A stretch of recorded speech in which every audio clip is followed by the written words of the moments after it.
everybody. Welcome back to part, doesn't matter. 862. 862. We're going to keep going. To 1,000. Of the White Sands incident. Jason, where did we leave off? We left off in this part about the system not being free energy. Oh, yeah. So let's get into this free energy thing, because I spent $350 once on a free energy blueprint. How'd that go? It didn't work. I was trying to make this magnetic thing. Yeah, like you're talking about perpetual motion. Mm-hmm, and then it was going to create energy for... Do you know what the biggest gimmick of it is? Friction. The reason perpetual motion does not work here on this planet is because of friction. There will be some sort of net loss in the system in the idea of heat over time, slowing down that motion itself, so it cannot be perpetual. Now, in regards to the craft, they think that this free energy, this thing might be getting pulled, some humans do, from like the vacuum of space. This 0 point energy is what they call it. The guy's name was Hal Puthoff. I think he was coining that. He was a physicist. And what they're saying is like, no, that's just not what it is. We're just collecting energy that's around everywhere. And so in the sense of free energy, sure, it's flying around because we have our differential accumulator, but we're not pulling something from some vacuum state that is saying, oh, it's just always there and we're just taking from it, and there's no loss. They even described there is a loss in the system. So did he hit start recording on that? I already took care of it. Oh, look at you. Yeah. He's on top of stuff. He was like running around, hooking cameras up. There's 2 cameras today. Yeah, we're just changing There's the all technology. kinds of going. Yeah. Always evolving there. That's what we do. Sir Alexander. Solution is adaptation. Amen. So let's get into this, because he asked a question. You may have wondered how long you could breathe the air in the small passenger compartment before it became stuffy and vitiated. Vitiated. Yeah, so it's no longer like clean or pure. Does that make sense? Yeah, and he said you can see there are small vents beneath each of the 2 rear seats with a mechanism to circulate the air from the cargo hold through the passenger compartment. Yeah. There is no means in this craft of renewing the air, but the large volume air in the hold would in an emergency supply even 4 passengers with added oxygen for many hours. Yeah. So the air is what it is. But I wonder, well, they're not in this craft. No. And he's eventually going to be in the craft once he gets accustomed to our atmosphere. But I wonder how it would be in their atmosphere, that craft. Yeah, that'd be kind of crazy. Well, the interesting part about their atmosphere is that they don't actually live on a planet. They only live in a mothership full time. I won't go any further into that till we get to that point in the book, but what they do is they'll take pieces of our atmosphere in this remote-controlled cargo UFO, which is like insane considering the fact that it's like low-grade technology, and then they're going to bring that up and then release that air that's been in this cargo hold and capture it and then slowly dose themselves with it. That makes sense. Yeah. Yeah, it's like they say that if you're allergic to something, to like super microdose that, like if you have an allergy to peanuts or something like that, and I'm suggesting this because of course we're not doctors. No, we're not doctors. But like people will do this. They'll take a very minute amount, like peanut dust. Yeah. And then see if they have an allergic reaction to that. If they don't, then every day they just increase the amount. Keep dosing it. And then so your body slowly gets used to, like mushrooms, you can do that. I was just about to say, I slowly have dosed up my mushrooms. Yeah. Some people are allergic to mushrooms. They can get a rash. Yeah, I actually did get rashes before. I started with taking the My Community Defense by Paul Stamets. And then I would get a rash every time I take it, break out on my forearms. I'm like, wow, what the hell? What? Did you enjoy that? I had to yawn and laugh at the same time, dude. It was weird as shit. That was the strangest thing I've ever heard. Are you okay? You're disturbing. I just had a stroke. Yeah. It's fine. You are disturbing, my friend. Oh, yes. So he said, page 53, while our controls are infinitely simpler and more dependable than yours. I thought this was funny. Can we talk about that? You underlined this too. Yeah, because it's brilliant.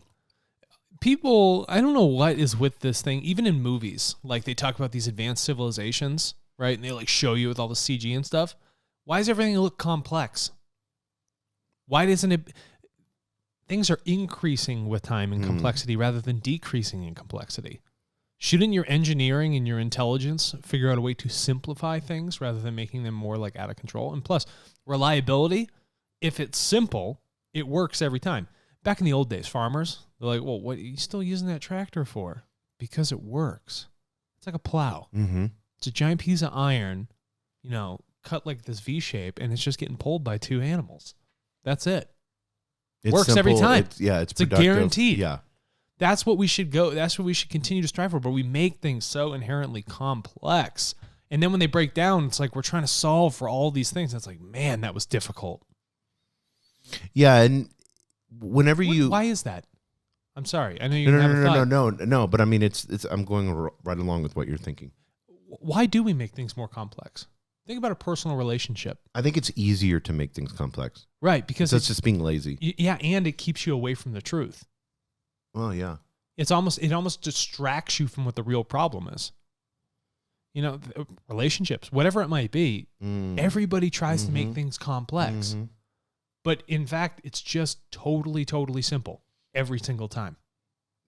Well, and also the interesting part of it is, to me, like when you look at Steve Jobs, over and over and over again, he said the inside of the phone has to be as beautiful as the outside. Correct. He was just pushing it and to be simpler and slipper. And yeah, he was kind of a dick to his engineers, but he was right. Yeah, he was right, and he got it to something that became. We had never heard of anything like this. Right. To me, it was like probably one of the greatest inventions because it was so simple. You have a screen that you put your finger on. Right. As a when touchscreen technology was out before then and all that. But then the App Store, like to create something where like you could just move these little squares around. When you really think about how genius it was, and then now we use them 24/7. That's all it is. You're just moving squares around. Yeah, and he's created a whole society based off of these smartphones. Do you know, even like when we're designing turtle, mm-hmm. it has to be simple. We got to get rid of, we trim fat all the time. Mm-hmm. Because as you continue to build off of a foundation, if it is not so lean and so strong, you are just going to be a mess later on. People love to make things complex. Yeah, we don't want to do that. We got to keep it simple. Yeah, we're bringing a guy on our otother podcast, Tartle. You're bringing up Tartle. He's the leading UX designer. So he just signed up. So we're getting some. I want to let people know real quick. I know they're sponsored Tartle.co, but TCast podcast is blowing up. Yeah. And if you like the stuff like we're talking about here, we talk about almost the same. We don't get into aliens and stuff like that, but a lot of technology and stuff like that, we talk about that all the time. Bitcoin. It's thematic.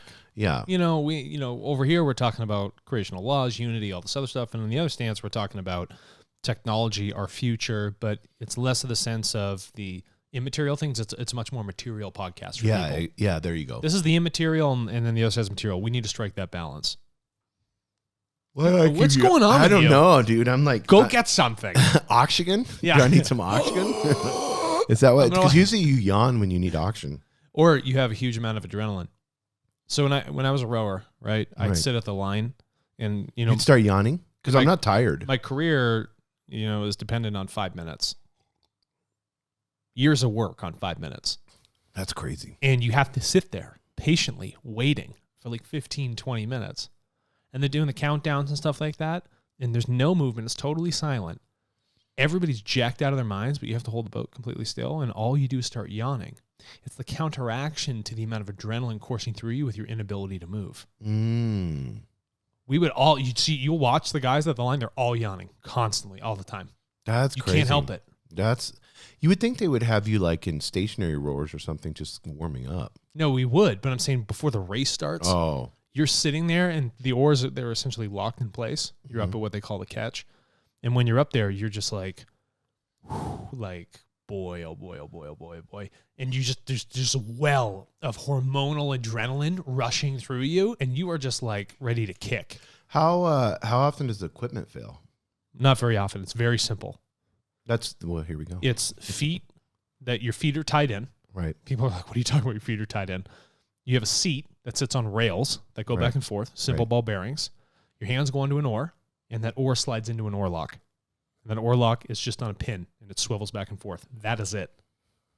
Yeah, so once again, here's simplicity works. It works every time, and it's efficient.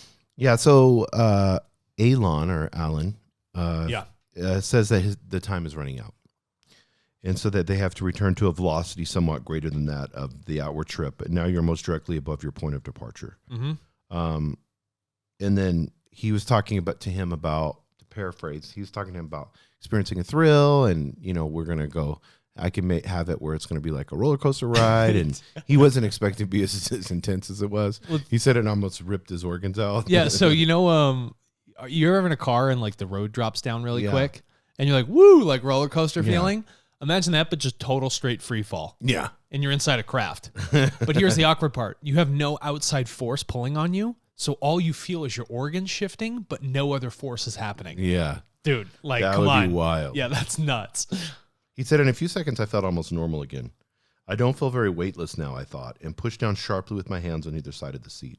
I rose in a slow, more or less graceful sweep, almost to the ceiling of the compartment. My rise would have been more graceful, except that I had apparently applied the force somewhat to the rear of my center of gravity, so that my body tipped forward as I rose and also rotated to my left. It's almost like he's getting up to throw up. Yeah, exactly.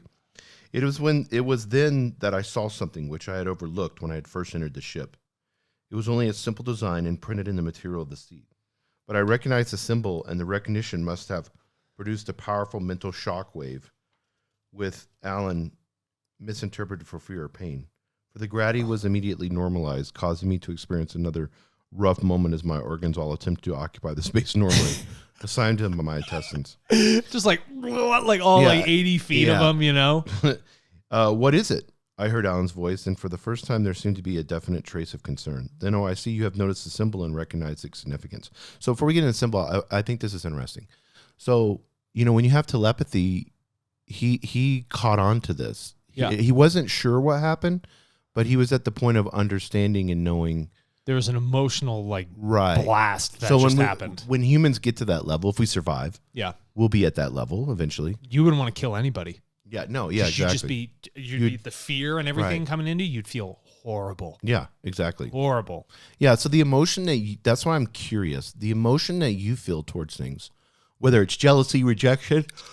Oh my God. Somebody get this guy out of here. Yeah, get him out of here. Get him out of here. Go home and get your shine box. Would that transfer over? Would you feel that other person's emotions too? So would this be? So this would be really important with the people that you hung around. Like if somebody was like always depressed all the time, you wouldn't want to hang around them. No, because you would feel their emotion too. Precisely correct. So I think this would elevate consciousness. That's why automatically it forces evolution. Yeah, much quicker. Yeah, forces us to make better decisions. The Playaran call it or extension, and I don't know if I've talked about this before. Imagine if that sort of energy, those thoughts, those vibes, those people that are just like an energy sink, just a chaotic well, you wouldn't want to be around that. No. People would naturally filter. Right. And that's all the albeit interesting part about this. And you wouldn't want to kill anybody. There would be no war at that point if we were all telepathic. No, yeah. I mean, because you could sit there and you would feel the pain or understanding. Yeah. Yeah. It would be crazy. This is what he says. Yes, I said, anyone who's ever read to any extent would recognize the symbol of the tree and the serpent.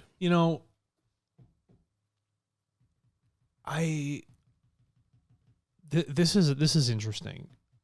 We're getting into my wheelhouse here. Yeah, and I know that, and that's what I'm about to tee it up to. But that's what I want you to.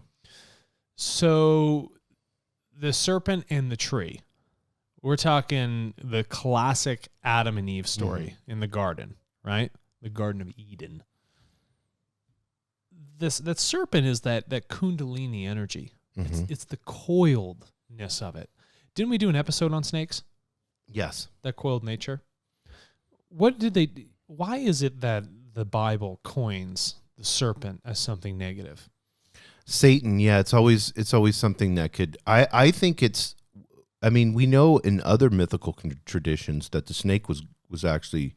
You can flip it, and there's other sacred teachings where it became the snake was God, so they flipped it that way. Yeah, and so then God is coming to Eve at the time and saying, "You can know good and evil. You can have all the knowledge of the world." So if you have to understand these myths that are in these spiritual teachings. Not all, and we're going to talk about this on a Turtle episode coming up, but there's so much significance in a myth or in a story, Yeah. but the story itself, just because you have a Norse god, doesn't mean that that god was actually real and he was running around the forest, with wings on. Our Greek mythology, I mean, there was no, Bolts of lightning Zeus, coming out of the hand, or some guy making tsunamis with his big trident. But it's the idea of the story. So, these myths are made to be studied. Right. That's what, and then it derives hundreds of different meanings from it. Yes. And some can be truthful and some not. And this is what's interesting about this. Dr. Daniel W. Fry receives shock. Mm-hmm. So he was an extremely religious individual, Dr. Daniel Fry. I mean, think of the time. Everybody's going to church on Sunday. If you're not there, you're not part of the community. So he's like, is this Satan shit? Yeah, he's like, what? He's like, what's with the serpent in the tree? He's like, I understand in my own sense of the myth, from my religion, what this means. And then what does Alan say about this? These are questions which I'd hoped to put off until there was more time. Yeah. Alan replied, it is difficult even to outline in a few minutes of discussion the events of many centuries. For it has been centuries since we have called any planet home. The spaceship upon which we live and work and learn has been our only home for generations. It is quite large as compared to your ocean-going vessels, and we have long since developed technological abilities which make us independent of any planet. Hold on a second. It's quite large in comparison to our ocean-going vessels. Cargo containers? The container ships? It's larger than that? Dude, you got to think about how freaking huge that has to be. Yeah. Cool part about space, size don't matter. Does it? You get so much. Yeah, it would be interesting to know, then you're always thinking like, we haven't had a planet, then I'm always thinking negative oriented. So I'm like, they haven't had a planet for a while. Oh, they're being awful nice to us. No, and this. Are they wanting our planet? There's not very many planets like Earth. No, but this is what it gets into. So continue. Yeah, our ship is a closed system. That is, all matter within the craft remains within. Nothing is emitted, ejected, or lost from it. Okay, let's stop there. This is very, very interesting. You bet it's interesting. Okay, open systems, closed systems. We're going to get into some system thinking here. So the systems that we create here in the world, majority of them are open systems. Yesterday we talked to a guy on Turtle Web. I keep bringing that web podcast up, but zero waste. Yes. So we that's a closed system. Correct. So most of everything that we do though is an open system. The automobiles. Yeah. You put gas in, and then you turn it on. It burns and it has to expel something. There's waste. Yeah. And the engine has heat, right? So there's heat loss. That's why we have radiators. All these things are energies that are getting sent out. And the tailpipe, right? Does it make noise? Open system. Right. What does that tell you? If you hear noise, if the system is open, there's inherently a lot of waste that is actually occurring within it. Yes. So if we have this mindset about zero waste, farming, community, stuff like that, you have to create clusters of closed microsystems. And when you bring them all together, you have this supermassive closed system. And then there's no waste within that altogether. That's the future. I used to think, it was pretty cool, when people had tune pipes on cars, or I like the sounds of Ferraris and stuff like that. I actually can't stand it anymore. Not one bit. When a Tesla goes by, I'm like, thank you. That silence is wonderful. It's not this, this system that's just creating all this waste and this noise and this agitation for everything else that's actually occurring. Yeah, but to be able to create something that large and say nothing, he says this. Nothing is emitted, ejected, or lost. Nothing. Everything's completely recycled. That's the most efficient way to do things. Yeah, and he says, we have learned simple methods of reducing all compounds to their elements and of recombining these elements in any form which is required for our use. So say I take a shit. It's going to take my shit, it's going to break it down into base elements. And then from that, they restructure those base elements into other materials. It's like recycling at the most scientific, perfected atomic level. Think about that. Here's a water bottle. What are you going to turn it into? I'm going to turn it into a 3D printed steak. I'm going to turn it into a thing of steel. They rearrange electrons and everything. So what they have brought in from the beginning is completely recycled and turned into whatever is needed. Well, so here's highly evolved species. Highly evolved. Yeah. They have this amazing mothership that is completely closed systems, and he's going to give an example of this. And I want you to notice creation in this example. Everything about it. Yes. Thank you for saying that. Yeah, that is, our lungs take oxygen from the air and replace it with carbon dioxide. Therefore, the air in our ship is constantly passed through solutions. I wonder if he's talking like liquid solutions. I'll explain it in a minute, yeah. I had to think about it for a while. Which contain plant-like organisms which absorb the carbon dioxide and give off oxygen, as do the plants upon your earth. Okay. So HVAC systems. So imagine in your tube of the HVAC system, you have this huge container of water, and in it's a boatload of algae or phytoplankton. They're going to suck in all your carbon dioxide. You're going to have these containers, right, that have light, UV spectrum light around them that is giving them the ability to create photosynthesis. So you are creating this food for them through what you're breathing as waste. It's captured. They change its state into oxygen, and then the bubbles that are released from the process that's naturally occurring, the symbiotic process, then goes back into the HVAC. So they're just processing all your waste and turning it into clean oxygen. Yes. And here's the cool part. That phytoplankton, they turn it into food. So when you get an abundance of it, you take it out and then you can eat it. That's cool. Is that freaking bananas or what? That's great. Why don't we have that in all of our HVAC systems? I used to grow, so I worked at some pretty cool marine biology institutes. I've been very fortunate in my life to do quite a few different things. And one of the things we did is we were creating massive tubs of different types of algae. And depending on the range of the light that was coming in, what you were feeding them, what they were getting essentially, that waste product with so that they could grow, would determine the size of those colonies. So they've actually perfected this format. And the only reason I could associate with what they're talking about is because I understand what those solutions were. Yes. And how we were creating that, and like, oh my God, look at all of this algae that is being grown. And pure oxygen comes right out of it. And it also creates food at the same time. Like, why would you not want to run an HVAC system? It's just capturing the bubbles up top, and you just love that. Yeah. Fresh O2 constantly.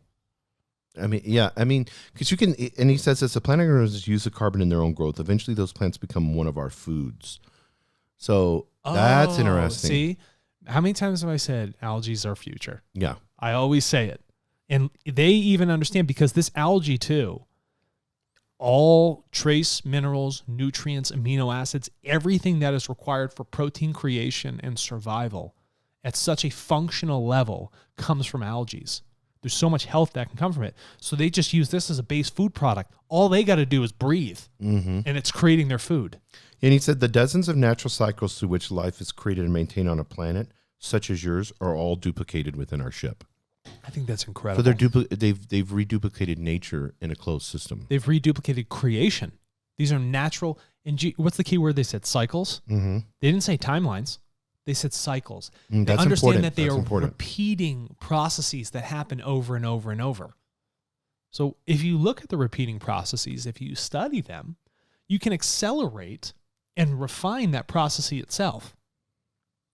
So you can use it for just sole individual benefits. Yeah, and he says there is, of course, and we'll have to close on this, some net loss of energy which occurs during these cycles, which must be replaced from some outside source. Yeah. This is cool. Yeah, this is pretty badass. When we are in the vicinity of a star, such as your sun, we can easily collect more energy than we require, just as your planet receives more useful energy from your sun than you are presently using. Yeah. So what we have free energy. We have free energy. All the time. It's called from the sun. Yeah. So why are we not collecting all this energy? All the time. Why do we do such a poor job? And there's starlight all the time. You know that starlight is an energy that we can capture, but we don't do it. Why do we only create solar panels for the sun, but nothing for the stars? Where are the star panels? That's my next business. And he says there are also, of course, other sources of energy which are constantly available, not just stars and galaxies and stuff, but such as cosmic ray energy and differences in temperature, which are also usable. This is the differential accumulator. It takes energies at different wavelengths. Cosmic energy, so if we talk about one of the many big bangs that the universe has gone through, because it goes through in cycles, this was not just a one-off thing. It's capturing that OG energy, like long wavelength. I think the cosmic energy is long. I think it's long. I think it's close to red.